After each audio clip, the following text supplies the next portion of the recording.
In today's video, I'm going to teach you how to stretch videos in CapCut PC. If you need to get rid of empty black space on the screen, or you want to stretch your footage horizontally or vertically to better fit your frame, this is one of the easiest ways to do it in CapCut on a computer. I'll walk you through the process clearly so you can follow along and make your video fit exactly the way you want. Start by looking down at your timeline and clicking once on the video clip you want to change. Make sure the clip is selected before moving on because CapCut only shows the editing controls for the item you currently have highlighted. Next, move your attention to the top right Properties panel. Under the Video menu, open the Basic tab.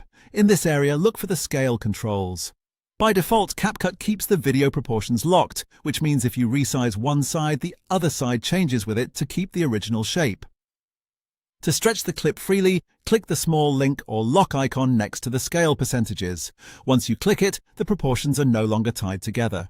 This is the key step because it lets you control the width and height independently instead of scaling everything evenly. After that, you'll see separate settings for width and height. Scale X controls the horizontal size of your video. If you drag that slider to the right or type in a value like 130%, your clip will stretch wider across the screen. Right below that, Scale Y controls the vertical size. Increase that if you want to stretch the video upward and downward to fill more space. This is especially useful when you're trying to fill the frame or match a specific layout.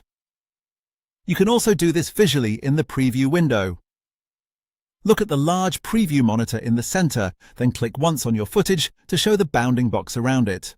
From there, grab the small circular handles on the left or right edges and drag them outward. This gives you a more manual way to stretch the video so you can judge the result directly on screen and fine-tune it until it fits your composition the way you want.